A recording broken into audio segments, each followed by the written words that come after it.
¿Se sienten seguros aquí? ¿Tuvieron inconvenientes? Para nada. Estamos más que felices. ¿Primera visita en Israel? No, esta es la segunda visita. Estamos Segunda. más que felices. Hay mucha paz aquí. No es como lo dicen fuera de Israel. Aquí hay mucha paz, no hay problema. Voy a escuchar testimonios en la mañana de muchos de ustedes que me empezaron a decir que tuvieron algunos sueños, otros tuvieron sanidades. Es increíble lo que ya empezó a hacer el Señor después de aquel tiempo de reclamación que tuvimos ayer. Me alegro muchísimo, de verdad. Estamos en uno de los sitios, para mí particularmente, uno de los lugares súper claves en la agenda del ministerio de Jesús en la ciudad de Jerusalén. Ustedes recuerdan que él, como judío, venía a las fiestas que se le daba al pueblo judío que tenían que venir a la ciudad de Jerusalén. Y eran 3 las obligatorias. Pero también a veces dentro de esas 3 fiestas obligatorias, una de ellas o alguna de ellas siempre podía caer en un día de reposo, un día Shabbat. La Biblia nos relata una historia que un día Shabbat él se encontraba por aquí, por este lugar, en la ciudad de Jerusalén en general, pero justamente un día Shabbat él se encuentra por este área en donde nosotros nos estamos encontrando exactamente ahora. La historia la van a encontrar ustedes en el libro de Juan, capítulo 5. Ahí la van a tener toda enterita. Yo la voy a tratar de relatar en otras palabras y no leerlo exactamente por una cuestión de tiempo. Pero lo que nos dice la Biblia concretamente, dice que era un día de reposo y Jesús se acerca y hace una pregunta a alguien que se encontraba allí en un sitio. Y aquel era una persona, la Biblia nos describe, que era una persona que hacía unos cuantos años que estaba paralítico, no podía mover sus piernitas, ¿sí? De hecho, era paralítico de nacimiento. Y ese iba a ser uno de los milagros mesiánicos que el profeta Isaías había dicho, que si en aquel entonces hay alguien que levanta gente, que le hace caminar a la gente, que le da vista, que le sana, entonces presten atención porque el Mesías ya está en la tierra, conforme el libro de Isaías. Y ese era uno de los milagros que Jesús estaba dándole una señal al pueblo judío que se encontraba. El Sanedrín en aquel entonces, la autoridad, se encontraba en la ciudad de Jerusalén. Entonces Jesús se acerca y le hace la pregunta a aquel señor y le dice, ¿quieres ser salvo? Sano. ¿Quieres ser sano? ¿Y recuerdan lo que dijo él?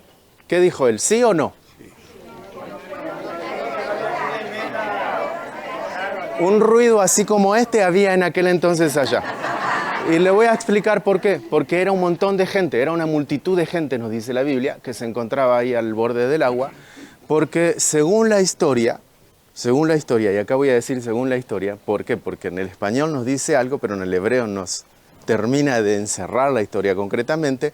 Recuerden que viene también el lenguaje español de lo que se escribió en el lenguaje griego. El Nuevo Testamento se escribe en griego. Entonces, lo que sucedía aquí es que el pueblo judío había tenido involucración, se habían involucrado griegos aquí. Recuerdan que hubo un periodo de entre Zacarías y Mateo 400 años de silencio.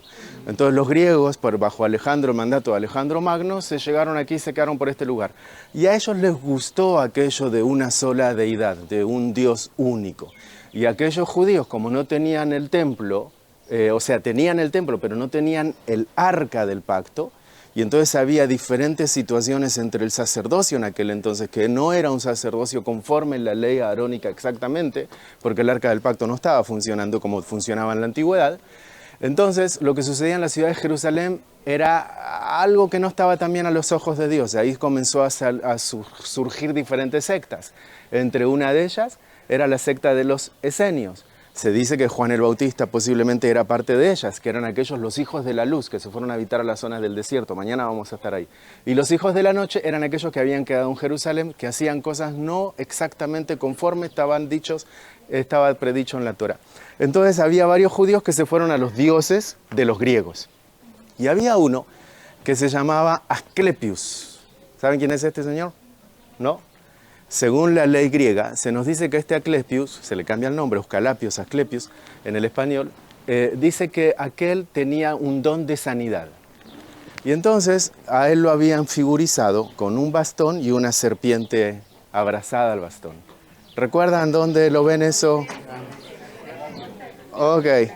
Que sepan que es de confundir también al día de hoy. Hay algunos que tienen una bandera con unos colores, recuerdan que no tiene nada que ver con eso, ¿no? O sea, había algo también en el Antiguo Testamento que estaba relacionado con otra historia. Pero bueno, aquel agarró el bastón con la serpiente y dijeron el símbolo de la medicina por Esculapios este.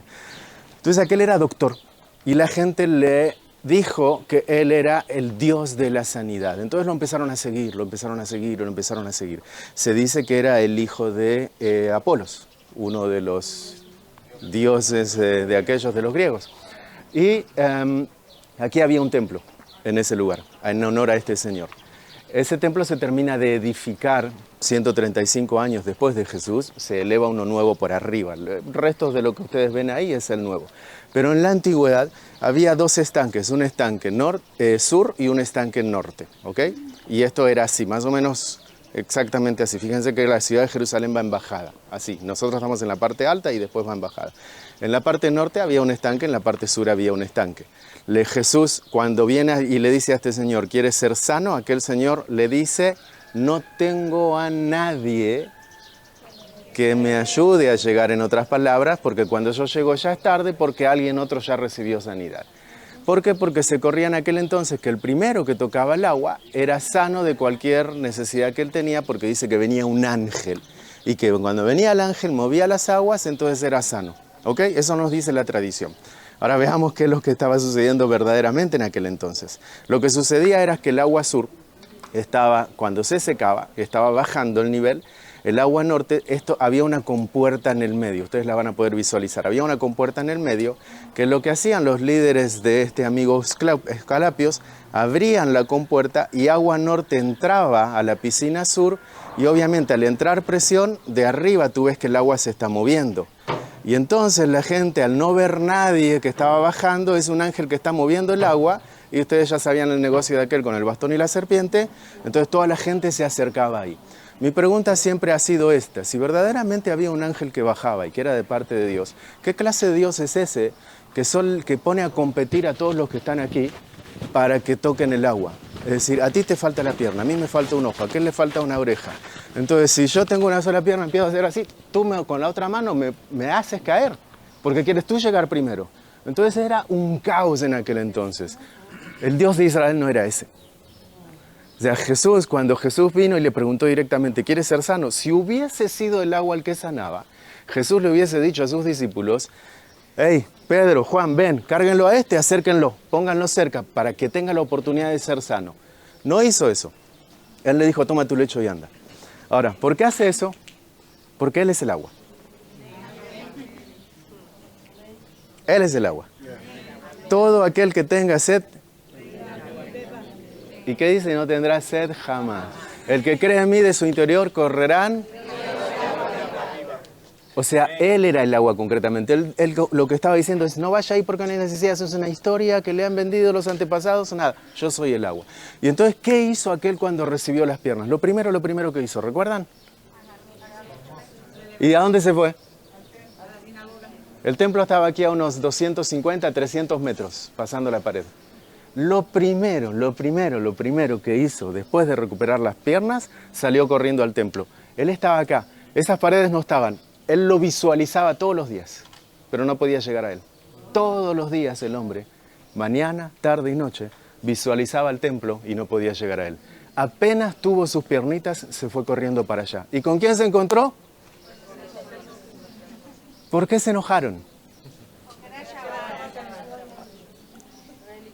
A ver, primera vez después de 38 años estás viniendo acá, tendríamos que ponernos todos contentos, ¿no?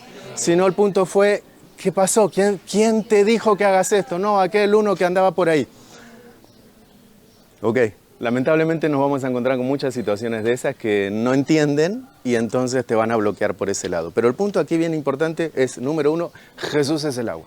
Jesús es quien verdaderamente hizo que este señor sea sano, no el agua que estaba allí. Entonces, cuando usted entienda esto del estanque de Betesda, entienda de que era una historia de la deidad de los griegos. Jesús, concretamente, Él es el camino, Él es la puerta y Él es la verdad. Y no tenemos absolutamente necesidad ni de hacer esto, ni lo otro, ni prender esto, ni hacer esto, ni lo otro. Él ya pagó absolutamente todo precio. Yo siempre digo, si nosotros prendemos una vela, si hacemos esto, si ponemos una foto, si hacemos lo otro, le estamos diciendo, Jesús, no fue suficiente que mueras en la cruz. ¿Me explico? Vuelve a hacerlo. o por lo tanto tengo que hacer esto. Entonces este sitio a nosotros nos recuerda la fidelidad número uno del Señor, que en un día Shabbat Él sana a una persona, como uno de los grandes preceptos antiguos. Y número dos, Él viene en contra de toda estructura que se ha levantado en aquel entonces religiosa y hace aquel evento de sanidad en este sitio, en el estanque de Betesda. Así que esa es más o menos la historia en general. La pueden encontrar en el libro de Juan, capítulo 5. Betesda, en el hebreo Bet Gesed, la casa de la gracia. Esa es la traducción. ¿Ok? No escucho los aplausos. Es para él, ¿no? Para él. Y recuerde que él lo hizo y él lo puede hacer otra vez. Si quieren pueden, los que no entraron, ahora hay gente ahí, pero esta es una de las iglesias con la mejor acústica en Medio Oriente. De todas, la mejor acústica. Hay un punto negro en el medio, que si usted se para ahí y eleva la voz, es Luciano Pavarotti, la competencia de... De verdad, sin saber cantar usted eleva la voz y ahí le sale una voz increíble. La voz sale, choca por toda la pared y es algo increíble lo que sucede. Pero tiene que cantar una solita persona. Los que no fueron pueden ahí tomar fotos, van a ver parte del estanque, hoy en día seco, y del otro lado van a ver, este es el estanque sur y del otro lado el estanque norte. Y en el medio van a ver una cisterna de la época romana y de aquí el agua entraba, hay un río que el libro nos dice, el libro de Isaías, que el agua entraba desde aquí directamente para el templo. Era en un torrente de agua que iba directamente hacia el templo. Era el agua para el servicio sacerdotal. Yosef, Listo, empieza. ¿tenés un minuto? Sí. Contame técnicamente cómo está funcionando el grupo, si tuvieron algún inconveniente, si tuvieron que postergar algo, anular algo. Ninguno. Todo está funcionando súper bien, gracias a Dios, excelentemente bien. Ninguno. Estuvimos en la zona norte, estuvimos en Nazaret, estuvimos en el barco de la Galilea, estuvimos en el río Jordán. Ningún inconveniente. Nada, cero ruido, estuvimos en Cesarea, llegamos a Jerusalén, estamos dando vuelta por todo Jerusalén, todo súper bien. Mañana nos vamos al Mar Muerto, se quieren volver jóvenes algunos. Así que ¿Cómo se siente? ¿Sabes qué? Le voy a preguntar a ellos. Sí, mejor. Gracias. Ahí. ¿Cómo se sienten? Los estoy filmando. Estamos bendecidas a andar en esta tierra, que todos pueden venir, estamos seguros. ¿De dónde eres? De Houston, Texas. Ok, ¿y hablas español por qué? Soy mexicana. Mexicana, ok. ¿Se sienten seguros aquí? ¿Tuvieron inconvenientes? Para nada. Estamos más que felices. ¿Primera visita en Israel? No, esta es la segunda visita. Estamos Segunda. más que felices. Hay mucha paz aquí. No es como lo dicen fuera de Israel. Aquí hay mucha paz, no hay problema. Eso es exactamente, El para Señor eso tiene vino a control de filmarlos. todo, si uno Vine a fuera- filmarlos para que digan estas cosas Sí. y para decirles gracias en nombre mío y en nombre de la sociedad israelí, porque yo creo que habrán tenido sus dudas para venir y gracias por venir y estar aquí con nosotros. ¿Saca fotos? Tengo una pregunta. Sí. ¿Por qué cambia de colores? Ahora le cuento. Necesito a un voluntario que diga, si les gustó el video, denle un me gusta. Si les gustó este video, denle un me gusta a Sergio Bacari, un Bacari suelto en Israel. Ok, filmo las voces y vengo, enseguida vengo.